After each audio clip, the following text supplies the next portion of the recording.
វិជាចាប់កម្រិតណាបើត្រឹមនោះដែលខ្លួនឯងទុកចិត្តស្រឡាញ់ដោយកូនបង្កើតលួចចាក់ក្រោយខ្នងរហូតបាត់បង់រូបកាយសល់ត្រង់វិញ្ញាណវិលវល់ក្នុងចិញ្ចៀនអស់រាប់ឆ្នាំនៅក្នុងទ្វីបកម្លាំងធាតុយ៉ាវឡំមិនគ្រាន់តែជាកម្ពូលគ្រូស្លថ្នាំក្នុងទ្វីបនោះទេតែគាត់គឺជាតួអង្គដែលលាក់ទុកនូវរបួសផ្លូវចិត្តដ៏ជ្រាលជ្រៅបំផុត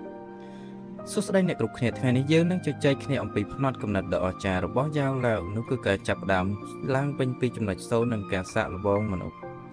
ជាមេរៀនដែលដាស់តឿនចិត្តសម្រាប់មនុស្សយើងគ្រប់គ្នា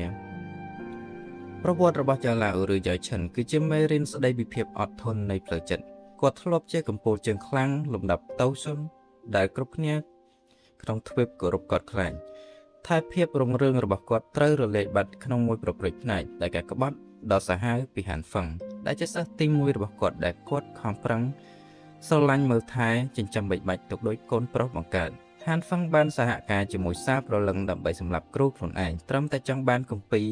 វិជ្ជាអណ្ដាតភ្លើងការបាត់បង់គ្រប់យ៉ាងសូម្បីតែរូបកាយហើយត្រូវសំងំលាក់ខ្លួនក្នុងចិញ្ចៀនអស់រាប់ឆ្នាំគឺជាការជឿចាប់ដែលមនុស្សទូទៅអាចនឹងបោះបង់ឬរលាយបាត់ទៅតាមកំហឹងនឹងការសងសឹកបាត់ទៅហើយតែអ្វីដែលធ្វើឲ្យយ៉ាវឡៅខុសពីមនុស្សទូទៅនឹងខ្លាចជាមេរៀនសម្រាប់យើងគឺការមិនបណ្ដោយឲ្យកំហឹងបំផ្លាញក្តីសង្ឃឹមរបស់គាត់នៅក្នុងកំឡុងពេល3ឆ្នាំដែលគាត់ស្រូបយកកង្លាមធាតុពីស៊ីវយិនមនុស្សភាគច្រើនប្រហែលជាគិតថាគាត់ធ្វើបែបនោះព្រោះតែគ្មានជំរឿនដើម្បីអាចឲ្យគាត់ភ្ញាក់ដឹងខ្លួនឡើងវិញតែតាមពិតការវិភាគស៊ីជម្រៅទៅលើចិត្តសាស្ត្រតួអង្គខ្ញុំយល់ថា3ឆ្នាំនោះគឺជាការសាកល្បងចរិតរបស់ស៊ីវយិនទៅវិញយ៉ាវឡៅធ្លាប់មានរបួសផ្លូវចិត្តដ៏ជ្រៅដោយសារហានហ្វឹងដូច្នេះគាត់ត្រូវតែប្រកាសថាស៊ីវយិនគឺជាមនុស្សដែលមានការអត់ធ្មត់គុណធម៌និងមិនងាយចុះចាញ់ក្នុងគ្រាលំបាកគាត់សុខចិត្តរងការប្រមាថនិងការត្រកូសបោកបោកបោះចិញ្ចៀនចោលពីស៊ីវយិនដើម្បីដឹងឲ្យច្បាស់ពីធាតុពិតក្នុងចិត្តរបស់ក្មេងប្រុសម្នាក់នេះមុននឹងគាត់ដាក់ចិត្តផ្ដល់ទំនុកចិត្តយកគេធ្វើជាសិស្សនិងចំណេះដឹងដែលគាត់មានពេញមួយជីវិតឲ្យទៅគេក្នុងជីវិតពិតក៏ដូចគ្នាមេរៀនពីយ៉ាវឡៅបង្រៀនយើងនៅចំណុចសំខាន់3នៃការចាប់ផ្ដើមថ្មីទី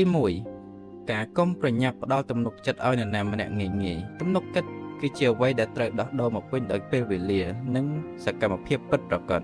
មិនមែនគ្រាន់តែសម្ដីផ្អែមល្ហែមមួយពេលឡើយ